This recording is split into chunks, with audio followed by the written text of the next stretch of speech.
If modeling in 3D has been something that you've been wanting to do, but you really don't know how to start or where to start, then welcome. My name is Matt, Cryptic, whatever you'd like to call me. And in today's video, I'd like to go over what I think are the basics that you need to know in order to start your journey into the world of 3D. Keep in mind, this isn't a tutorial. It's a general overview of the things you should do as a beginner. So with that said, to give you a little bit of background on myself, I've been working in 3D applications and design for about 14 years. Part of that which was getting a degree at Full Sail University, which I don't recommend you do. It's a waste of money. There's plenty of free information on the internet.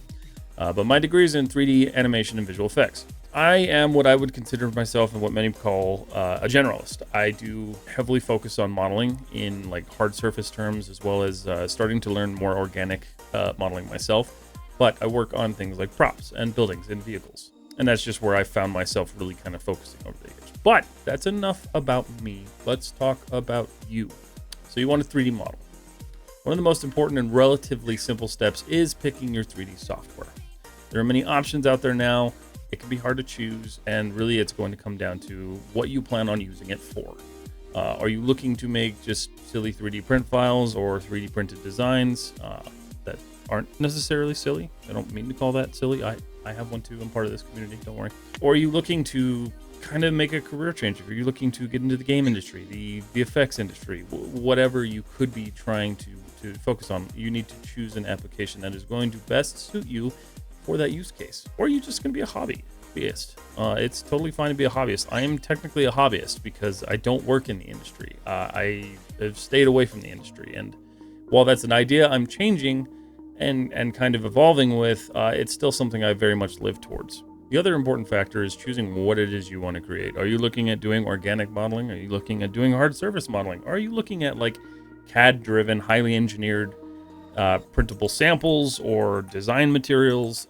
It's really going to come down to what your use case is for that application. But once you have nailed down that information, it's time to go looking or shopping. Hopefully you're not shopping. Don't shop immediately. But to help you with that, I'm going to go over what I consider to be the most current / popular / effective apps to choose from. This isn't a massive list, right? This isn't the whole shebang. This isn't all of it. So if I miss an application, I'm sorry. Let me know in the comments. Maybe I'll do a video about it. I've never heard of it. But these are the ones I've worked with, I've heard of. I know people who work with them, and they're just in general considered like the top tier when it comes to what it is you're actually going for. So what do I consider to be the best options? Keep in mind, these are only a few of them, and these are my opinions. I'm not sponsored in any way by these applications. I have not received any money from Maya, although Autodesk, if you would like to sponsor me, let's talk. But we'll start with kind of what I consider to be the most popular right now, and probably the best bang for your buck because it's free. Blender. Blender is great. It's free to use. It's a software that continues to grow and develop into a really powerful application for modeling, sculpting, animation, and a lot more. It's a great place to start if you're fresh to 3D. Blender has a growing community of tutorial creators and developers working every single day to establish and build this application into the open source freeware it's become and what it's known for at this point. I think it's super powerful. I think it has a lot for going for it, but it also has some downsides. Because of its open source nature, large studios generally do not use it. There are use cases. There are cases where some large studios are experimenting with it and kind of playing with it. I know CD Projekt Red, for instance, used Blender to create it was the Trauma Team short. So there are use cases in the industry. Just understand it is not widely used. It's not going to be like your opening door to get into the industry. It might. It's entirely possible. In the end, software is a tool. You just have to learn the tool.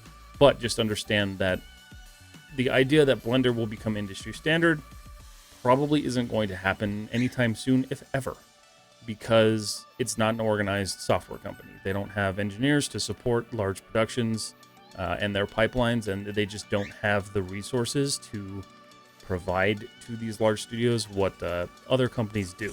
But I don't think that should deter you from getting started. Blender is a great tool. It's free. It's relatively easy to use. Over the years, it's gotten a lot better, and it's just a good place to start. I don't think it's the end-all be-all, so keep that in mind. Don't let Blender be your end-all be-all. It's a great tool, but I do think if you're trying to make this into a career, you should probably focus on something that's a little bit more standardized, which is why we're going to go on to our next option. So next option, Maya. Maya is what I use, kind of your bread and butter of the industry. It's incredibly widely used in both game design and film, and I've personally been using it for 14 years at this point. It's been my go-to for all of it, everything I do. It does have its fair share of issues. It does crash a lot. It does have those things, but its biggest issue going for it, especially if you're just starting out in 3D, it's going to be price.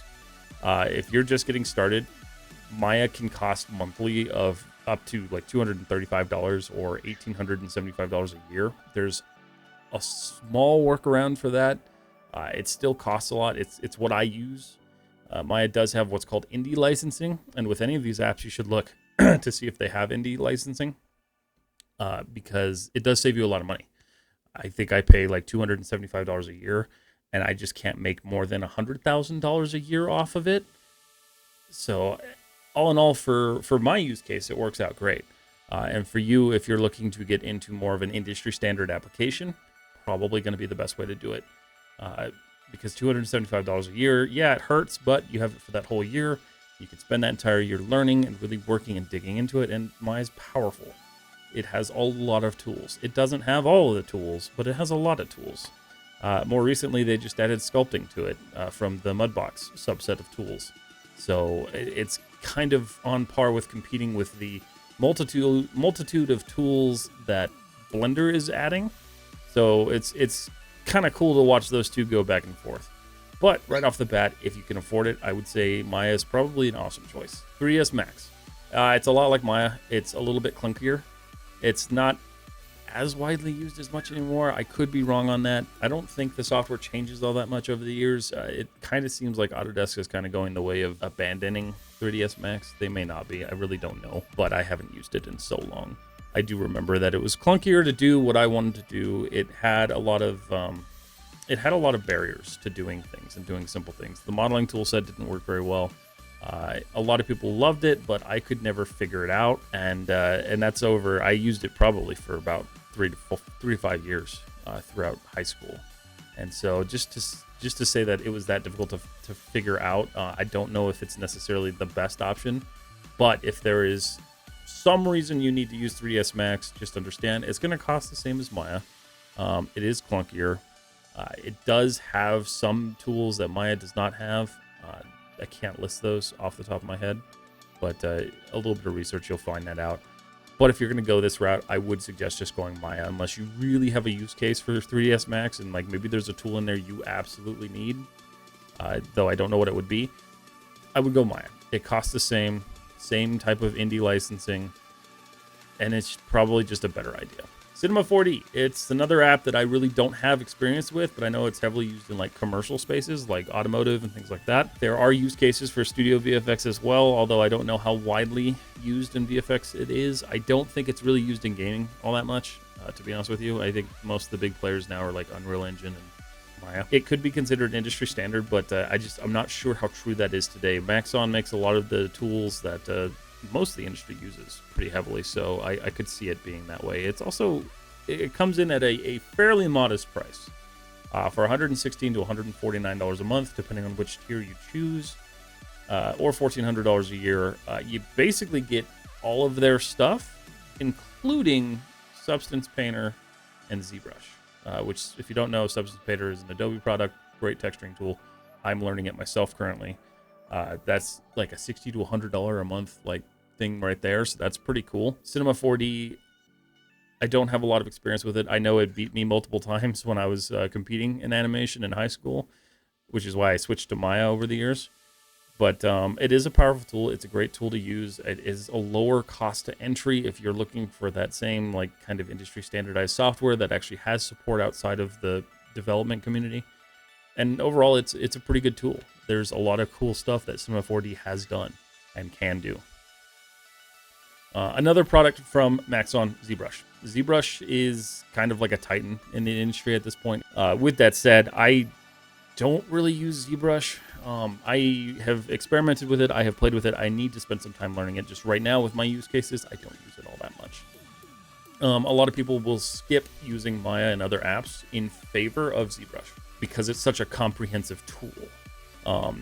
It'll do anything from sculpting to even hard surface modeling, which I think is pretty cool because for a while there, it couldn't really do that. My biggest gripe with ZBrush is it probably has one of the worst user interfaces I have ever seen in my life, next to Blender, but I wouldn't let that stop you. It's definitely more affordable than previous options. It comes in at about like $360 a year to $40 a month, depending on if you want to do that cost to like month to year paying. But it's a solid option for both gaming and film VFX. It's just a really comprehensive tool that is so widely used in the industry now at this point. With the cost to entry as well as industry standardization, you would be hard pressed to find a better value to start learning than ZBrush. Nomad Sculpt. Nomad Sculpt is an app that's available on Android and iOS. It's very similar to ZBrush in the sense that you're working with digital clay. Nomad is super powerful at like organic modeling. And when I say super powerful, I mean super powerful on like a tablet, because we don't really have many options that actually work on like an Android tablet or even an Apple tablet. So Nomad is pretty cool. There's some tools available in Nomad for hard surface if you're going that route, but I wouldn't suggest getting it just for that because I can't find enough use cases to say that, yes, you can do hard surface modeling really easily in Nomad Sculpt. Works on most tablets. Depending on your hardware, it'll run really well or it'll run like crap. I know it works really well on my Samsung Galaxy Tab, and I know it works really great on the new Apple M1 chips, but overall, it's a great tool for just making stuff. You can export your models and get them into another 3D application if you do have them, like Blender or Maya, and it's cheap. Comes in at like $15, and that's like a flat fee. It's not a monthly fee. You pay $15 one time. Nomad is yours. I myself have been playing with it. I have it on my tablet. It's something that I'm just kind of experimenting with to see what it is I can do with it, because I know it's a cool tool, and I know a lot of people are using it, especially in like the 3D printing space, because they're making little maquettes and sculptures out of it. But I don't really know how far that goes. My biggest thing is it's cool that if I'm flying on an airplane or something like that, I can just pull out my tablet and start sculpting. Because otherwise you'd need, your laptop, which is, if you're doing 3D work, your laptop is probably huge and clunky, and it's just not, it's not the best thing for traveling. So Nomad is a cool, like, in-between, especially if you want to, like, easily get into the world, and it's got a free trial, so, like, you can play with it and mess around with it. Just understand that the idea of modeling and sculpting are very different, which is why ZBrush and Nomad Sculpt are in here, but they are a different kind of solution to what it is you're trying to do. This next option, it's Rhino. I haven't used it in a long time, but I had to throw it in here because they're still developing it. Still a great tool. Started using it when I was in high school. It was the first app that I played with. It's a modeling application. It is purely built as a modeling application for polygon modeling and NURBS modeling. Their big thing was NURBS modeling because I think they were one of the first people to offer it, which, if you don't know what that is, I will do a video eventually explaining the difference. But that's kind of where it ends. Rhino gets a lot of kind of love in the pre-visual stages of things, like product design, product presentation, things like that. It's a very simple, basic modeler that doesn't really require a lot of learning, and it does actually kind of get you into modeling really quickly. But that also comes at a really ridiculous price for the application because it's $1,000 for a commercial option, which is kind of stupid. If you're a student, it's cheaper, but all in all, I can't really recommend it, but I did want to add it to this list just because it is still kind of considered an industry usable thing. And then there's FreeCAD and Tinkercad. I added these because if you're looking for an awesome way to like 3D model CAD and technical drawings, these are probably going to be your best options. I have zero experience with these. I'm not going to speak to them as well as anyone else will. There are hundreds of other channels that can show you how to use them. I don't think I'll ever use them or I'll ever get into them. But I wanted to add them because I know as somebody in the 3D printing community, it's a lot of people try to find easy, simple, and free modeling tools for stuff that they need to do, especially if they're doing like technical things like brackets and stuff like that. I just like to guess and print and see if it works. I'm built different, I guess. I don't have the need to learn CAD. I hate math, so I'm just not going to do it. But these are great options. If you're looking for CAD, this probably won't be the biggest channel for you, but I wanted to throw them in there because I do 3D printing, and I will be doing 3D printing content here in the future. Keep in mind, with all of these applications that we just went over, there is a great way to get access to them for cheap, but you need to be a student. Most of these applications offer student licensing. Usually student licensing is heavily discounted, if not free. In fact, I think the Autodesk stuff is actually free as a student. Don't quote me on that, but I'm pretty sure it is. Just keep in mind, you can't make money with your student copies. You can learn the software. You can create whatever you want to. There's no watermarks. Generally, there's no watermarks. I don't know about some of the other apps, but you just cannot make money with them. You wouldn't want to, because it's just, you don't want to put yourself in that position. But whenever you're looking for a piece of software, if it's not free, always look to see if there's some sort of student pricing. Obviously, with things like Nomad Sculpt, don't worry about it. It's $15. It's a one and done. But the more expensive options, student licensing is probably going to be the best way to go. All right, so you've picked your software. What now? Well, if you've never worked in 3D space, this is going to be a bit of a learning curve, unless you're just naturally kind of talented for it, which I was. I'm not tooting my own horn here, because like for some reason it just came very naturally to me, and for some of you it will, and for others it won't. And it's just kind of, it can be a hard concept to grasp, and it can be an easy one. So initially I recommend just playing. Jump into the software, build a couple primitives, just kind of play around like what I'm doing here. I'm just moving some stuff around the viewport, stacking some things. I think it's just a good idea to really kind of figure out your movement in this space, because it can be kind of jarring. But this will be a really good way for you to experience learning both your perspective and your orthographic spaces, because they're going to be what you use primarily when you're modeling and what you're designing. You're going to be going between all four of these different windows. You may have more than four. I usually just work with four. It's going to be really important for you to want to get comfortable in the viewport, because there are many times where you will just move something and it'll go somewhere and you'll be like, where did that go? And if you don't know your way around the viewport, you are probably never going to find it easily. So overall, it's just a really good general idea to sit down and play with it. Don't focus on creating immediately. You really need to learn the tool itself, as well as some of the other tools like the move, the rotate, the scale, all of those. Very important tools to learn. So when it comes to 3D modeling, I see a lot of people trying to start off with like one of the most difficult things that you could have picked, like cars or weapons. And I don't think that is necessarily the best idea to start off with when you're trying to just learn. You're going to end up frustrating yourself. You're going to feel defeated because things aren't working the way you want to. Things aren't looking good the way you want to. It's kind of just like drawing. You're going to have to start with the basics. Unless you are just naturally gifted and you can just jump into it, understanding everything and all of the advanced concepts behind it, you're going to want to start with the basics.